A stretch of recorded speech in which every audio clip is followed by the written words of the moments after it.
Situs keramat pertama yang kami jumpai di Gunung Munara ini adalah Gua Gadogan Kuda.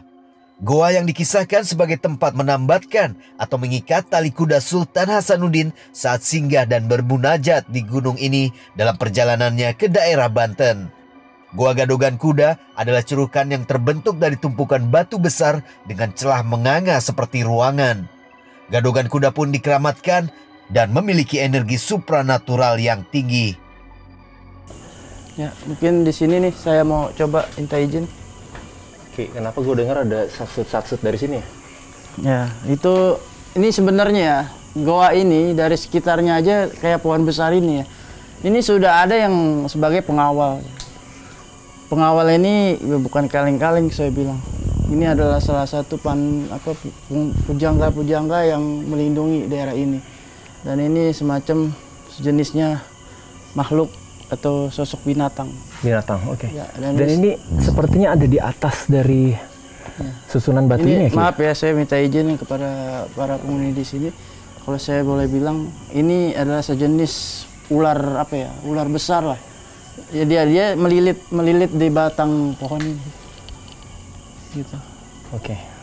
Jadi pohon ini pun pantang untuk siapapun mungkin mau menebang ataupun ya semacam ulah-ulah jahil ya, ataupun mengambil sebatang pohonnya dibawa pulang, itu saya sarankan jangan. Gila, di atas ini Ki, ya. Dari SLS juga udah tuh. Ya. Dan ini panjang. Ya, ini bentuk panjang betul. Kalau lu bilang ini ular, gue percaya sih itu panjang soalnya. Ki. Ini ya. Ini karena apa? Karena ini kalau saya lihat ini baru sebatas mungkin bagian dari tubuh aja. Oke. Gitu.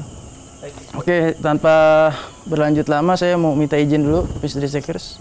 Ya, semoga kita bisa diberikan peluang untuk eksistensi kehadiran mereka di sini. Oke, saya akan mencoba.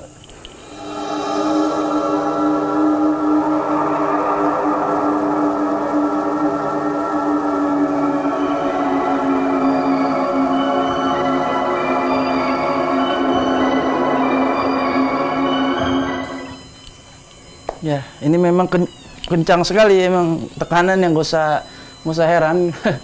Coba. Karena kenapa? Nih saya jelaskan. Dari mana sumber tekanan ini berasal? Ini dari sumber inti yang ada di dalam batu ini. Nah, ini kencang kan? Hampir full dia. Wah, terus kencang. Full ya. Mungkin kalau kita bawa lebih dalam lagi dia semakin kencang. Mau dites boleh?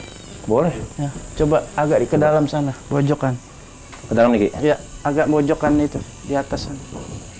Nah, kan? Terus hati-hati. Nah, kan? Benar kan? Ya, dekatkan dengan atap dinding abad ini. Ya, benar nggak? Ini peak banget lihat tuh. Ya, full loh, nggak pernah ada tulisannya tuh. Benar nggak? Peak banget. Ya, dia full terus kan, ya. benar kan? Nah. Ini kalau misalnya gue kesini, ini beda cerita. Tuh. Nah, kan? Ini saya nggak tahu loh, saya nggak pernah tahu alat ini gitu. Ini karena saya merasakan dari batin saya sendiri. Lihat nomor yang keluar di situ tuh. Ya, full itu. Full. Ini udah peak sinyal nih, udah paling peak banget. Ya, jauhkan lagi, gitu. Jauhkan lagi, biar kalau saya kesini. Nah, kan? Benar ya, ini real. Nah, kenapa saya bilang di awal batu ini adalah kekuatan energi nyata. Ya, jadi kalau menurut sains mungkin nggak logis gitu, tapi di sini adanya kekuatan batin yang saya bisa tangkap. Di sini adalah penunggu yang bukan kaleng-kaleng. Makanya kenapa tokoh-tokoh yang bisa dibilang di sini tokoh Sultan Maulana Hasanuddin Banten. Nah, di sini kenapa beliau di sini? Karena beliau adalah sosok yang bisa dibilang mempunyai kemampuan atau karomah ya bahasanya. Ya, dia bisa paham gitu. Di sini adalah keren tempat yang pas untuk beliau melaksanakan tirakat bahasanya seperti itu. Nah, ya di sini mungkin saya agak sedikit membuka secret ya gitu. Oke, nggak apa-apa karena saya udah minta izin di awal. Makanya kita dengan mudah sekali kan ya seperti itu.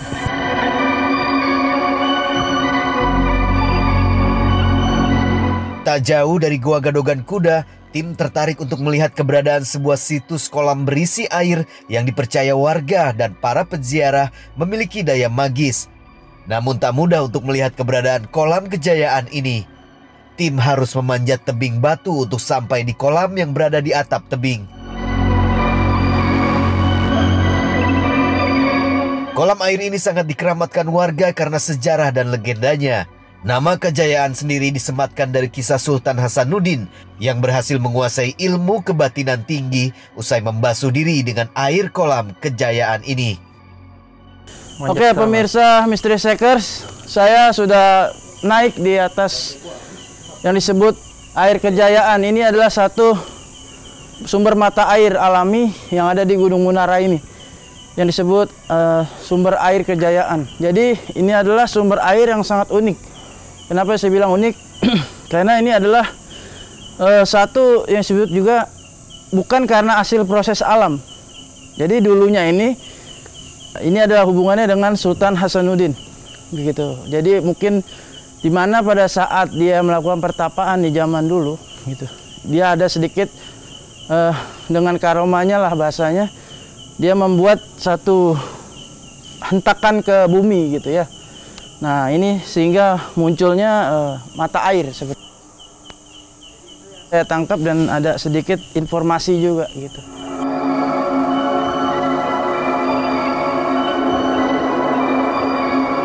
Dirasa cukup merasakan kesegaran air kolam Kejayaan, tim beranjak menuju situs selanjutnya, yakni situs Batu Belah.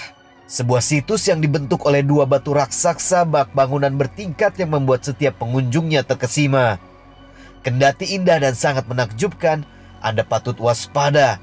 Hasil penelusuran di celah Batu Belah ini sangat mencengangkan dan membuat bulu kuduk merinding.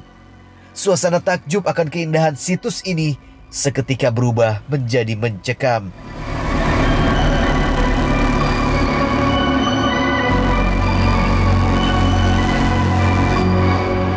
Mystery Seekers, gila, ini jadi kita udah sampai di situs Batu Belah.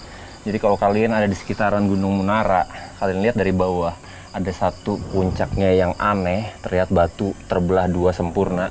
Itu persis yang ada di belakang kita sekarang nih, Kinanda. Iya, betul sekali. Ini, lu lihat dari mata batin lu, Yes. Ki. Yeah. Tempat ini ada informasi apa nih yang Mystery Seekers bisa dapat? Oke. Ini, lokasi ini, jujur di area ini sekarang ini adalah salah satu kategori tempat berkumpulnya atau kerajaannya dari kaum-kaum, disebutnya kaum-kaum negatif. Oke, siapapun yang ada di sini, Nah, sosok negatif yang bisa berinteraksi